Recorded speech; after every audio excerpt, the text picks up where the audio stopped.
มาส่งค่ะมาส่งพี่น้องอ้อยกอเขาค่ะเนาะเหมือนในข่าวนี้ลองตั้งลอง1 2 ตั้งแค่มาบอกลาในอ้อยกอเขาค่ะเนาะมาเรียวในข่าวที่ตะคิเล็กเมื่อสายค่ะนะเปิ้นออกมาลาดกันนำหนักค่ะเนาะว่าเผาที่อันนี้มันปงตีนตั้งเมืองใต้เป็นมาปงตีนตั้ง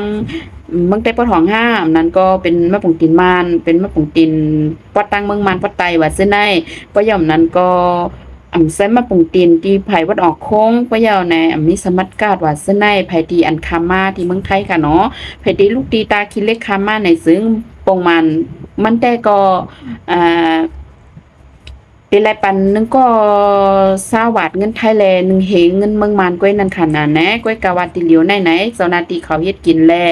มันก็ในเพราะว่ามีสมัครการไหนละย้อนเป็นเงินไทย4-5 ปากซื้อในค่ะว่าเนาะอันนี้ก็ฟังถึงพี่น้องอ้อยก็เฮาเขาคากูตีกูตั้งกูวานกูเมืองเพราะว่าไผยังตึกเตมาตั้งตาขี้เล็กแม่สาย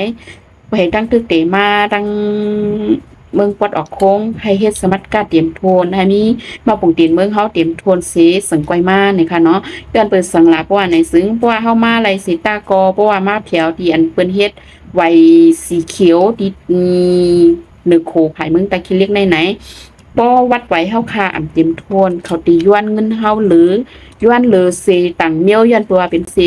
อันปงมันเตๆว่านั่นขนาดนะมันก็ติดซุมเงินเฮาย้อนตัวว่าปงมันในเปิ้นติเอา1เฮงเงินเมืองมันเสร็จแล้วยอก็20 บาทเงินเมืองไทยนะคะเนาะเปิ้นได้ใช้2อันก็เปิ้นนั้นแลฝากฟังถึงไผยังตึกเตห้องพ่อแม่มาห้าห้องพี่น้องอ้อยก็มาห้านี่ก็ใครๆเฮ็ดวัดไว้เต็มๆทนๆหนังหือเจ้าหน้าที่เขาป้อเตย่อกินเงินเฮาไรป้อเตเก็บกินเงินเฮาไร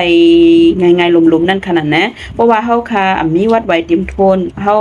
าก็ติเลยลัดน้ำเพราะยาก็เขาติเสียด้วยเขาติเสียด้วยที่วัดไว้เฮาศีลก้าเพราะยาในเขาติเรียกทำอันเกี่ยวข้องซึ่งในก็ถามป้านั่นขนาดนะลองในก็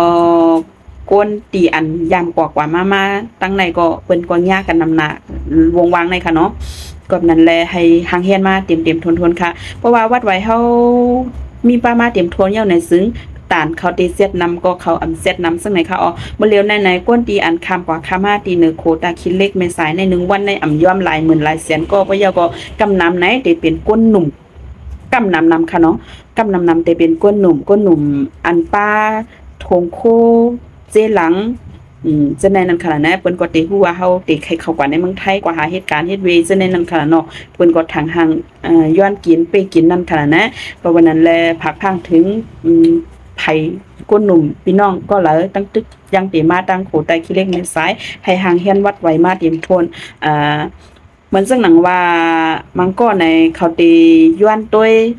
มาปรุงตีนค่ะเนาะที่อันหลักๆมันได้นะย้อนด้วยมาปรุงตีนปะย้อนด้วยมาปรุงตีนยาวในติย้อนสมัดกัดปุย้อนสมัดกัดมันก็ซ้ำๆย้อนป้าไว้เองของสู้ซะในก็มีในเขาว่าเนาะเขาย้อนต้วยย้อนเสียดต้วยนั่นขนาดนั้นมันเสียดแก้มเนี่ยอาลาย้อนบ่ว่าเปิ้นปิกตั้งเป็ดหลายๆตั้งเมียวดีเขาซะในก็เปิ้นก็ปิกเป็ดเสียดแก้มว่าซะในก็มีนั่นขนาดเนาะอันนี้ก็ย้อนฝากลาดถึงพี่น้องอ้อยก็อ้อยเสทั้งหมดทั้งเสียงไผยังตึกติมาในก็ให้ห่างเฮียนเตรียมโทนค่ะเนาะเมื่อเหลียวในสมัดกัดในมันลองใหญ่เพราะว่าเฮาเฮ็ดในไลเพราะว่าพยังตื้ออยู่ในเมืองไกลตีเวียงอันตัวเซาเก่าอยู่นั่นเพราะว่ายังตื้อเปิดเฮ็ดปันสมัดกัดอยู่ในซึ่งก็คัดใส่เฮ็ดไว้ค่ะเนาะวันนึงเพราะว่าเฮาข่าวออกตาออกตั้งในซึ่งตื่นโหลไหลใส่ตื้อค่ะเนาะไว้สมัดกัดเมื่อเหลียวย้อนว่าเจ้าหน้าที่เมืองมานเขาในเพราะว่าเฮามีสมัดกัดในเขาเต้นแซดกูตีค่ะเนาะตีให้เวียงตั้งอันเฮาคายอยู่ในสมัดกัดในเมื่อเหลียวเปิ้นก็อันกันกว่าเฮ็ดนะเนี่ยเหมือนตั้งในย้อนเปิ้นว่าเป็นปังตึกให้แลเปิ้นตันไรเฮ็ดนั่นขนาดนะปะยาวก็เทียงลงนึงสมัดกัดในคณะเพราะว่าใส่เวียงตีอันเฮาอยู่ในเฮาคาสั่งเฮ็ดสมัดกัดยาวในค่ะเนาะย้อนเปิ้นว่าเจ้าหน้าที่เขาย่อมเฮ็ดปานนั้นขนาดนั้นให้เฮากว่าเฮ็ดตีเมืองอันเฮาอยู่นะคะอ๋อบ่ยาวในเพราะว่ามีปัญหามาเมื่อกูบอกเมื่อติทราบเปิ้นปืดเฮ็ดนั่นในเขาติโทษฟ้องอุกกันให้ก็เขาติเกโดนตั้งตีเกตีเมืองเฮาเฮ็ดอะไรง่ายๆนั่นขนาดเนาะติเหลียวในเขาย่อมเฮ็ดปานจังนั้นยาวนะคะอ๋ออันนี้ก็ย้อนเลยป้องข่าวถึงพี่น้องอ้อยก็ไผตั้งตึกไปไล่เฮ็ดสมัดการอันที่ออกเมื่ออันที่เข้ามาว่าสนัยปอเมพี่น้องก็เลยเพราะว่า ไปมีในซึ่งถูกลีเฮ็ดไว้ค่ะนะว่าสมัครการในรองใหญ่ค่ะเขาตื้นย้อนต้วยกูตีกูกำค่ะเนาะเพราะว่าปามาปุ่งตีในเขาตื้นย้อนสมัครการติ๊กๆค่ะมาแล้วอันนี้ก็เลยมาฝากปันอ้อยก็เขาอะไรพูดถึงตัวตั้นกันกูก็ค่ะตันตาวันมาได้ก็หมายสูงกูก็ค่ะทบกันใหม่แทงในคลิปวิดีโอหน้าค่ะ